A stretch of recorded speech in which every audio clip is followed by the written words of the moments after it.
So as you'll know, I'm going to be delivering some Zoom training, and for example with spelling, past sort of phase 2, so past your basics, so specifically probably upper grades.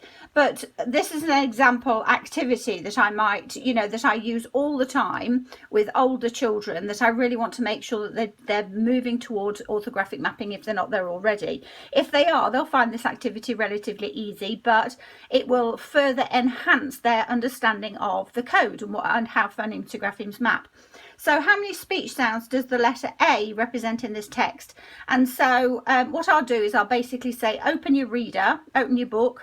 So that means that I know they can read the book that they're opening. Oh gosh, I haven't got a book, right? So I've got decodable readers, but we're past that stage. So let's say they were reading about education, not that they're likely to, but in grade 4, but supposing that they're reading educational neuroscience, let's say, right? But the basic point is they open up their book to a page or a couple of pages even, and so this is fully differentiated as well, because every child is going to do this with their book.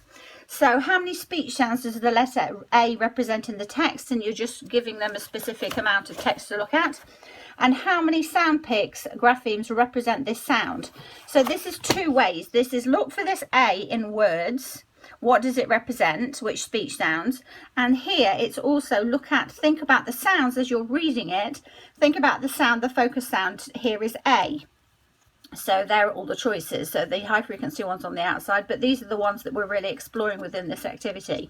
Okay, so that's that two-way. I'll give you an example text that you could do it with, just to start off with, to show children what you mean, but this is just really straightforward. So how many speech sounds does the letter A represent? Well, you'll know that the letter A represents at least 8 different speech sounds, and you know this if you've got the SSP speech sound wall, because you can have gone through and looked for that letter A and seen what it represents. So like the letter A could represent the phoneme E, the letter A can represent the phoneme I, the letter A can represent the phoneme A, the letter A can represent the phoneme A, etc, etc. So, and of course the schwa. So there's at least 8.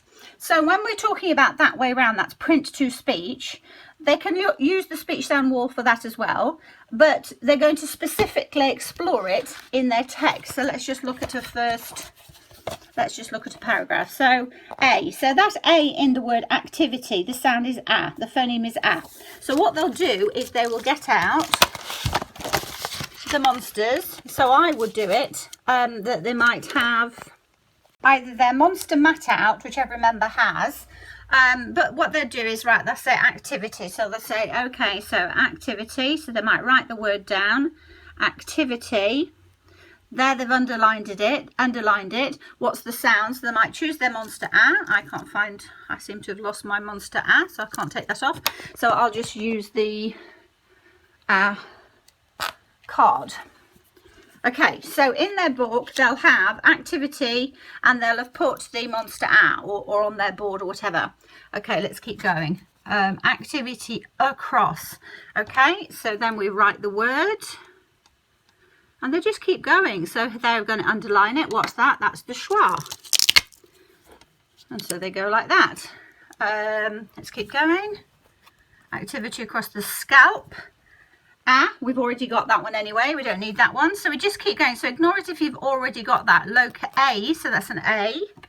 Okay, so location, location, oak, A. So that's that A, isn't it?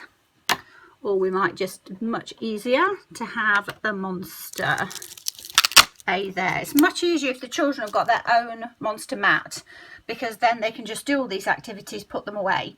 So they could do this on their whiteboard. So you can see what I'm doing. So I'm going through across the location of electrocytes at, we've already got that one, which the activity, we've got that one, the activity is observed. It is important. We've already got the schwa there, important. It is important to note that we've got that one already. Relation, we've got that one already. Measurements, now the A there is part of the grapheme, and we asked them to do the A just on its own, not part of a digraph. Components, and changes. So we've already got these. Neural, another schwa. Activity is not completely understood. Another schwa. Simplified explanation. A, we've already got that one. We've already got that one. We've got that one. Amplitude, we've got that one. And we've got that one. And they just keep going. Can provide information about the timing, amount, another schwa, another a, another schwa, underlying neural activity, and they keep going. A, latencies, anyway, they keep going.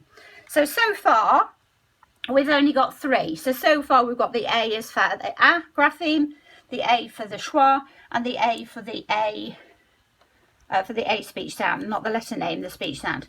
Okay, so they've done that, and they're also at the same time going to say how many sound pics represent the A. So now this time we're going to go through the other way. So this time we're going to be reading, we're going to say activity across the scalp, the locate. So now the A sound is represented by the A. So now I'm going to put again location, but this is the other way round now. So this now is all of them are representing this, aren't they? So location, so that's an A. Let's look for another A. Where does it get up to? Location, literature states at which the activity as observed. It is important to note that the relay, we've already got that one, between measurements of components and changed in the end. Anyway, they keep going and keep going. Sorry, I'm sure you don't want me to have to read this whole thing, but they're going because they're looking for all the different options like table, rain, etc. Looking for all the different options. So far I've got that one. So that's a nice little, planning. You haven't got to do any planning for this. So I would, if I was a relief teacher, I'd just go into class and say, boys and girls, open up your books. This is what we're going to do. Of course, I'd have to bring them their monsters, and I would hope it's a school using SSP. But even if they're not, the children should know the phonetic symbols, the IPA, or at least they know the sound. So unfortunately, if they're not using SSP, they haven't got a representation for the speech sound like we do, they've still got to learn the same skills. So that's a really nice activity that you can do with no planning, and you can choose any letter and any sound, and you're using their book, so it's differentiated.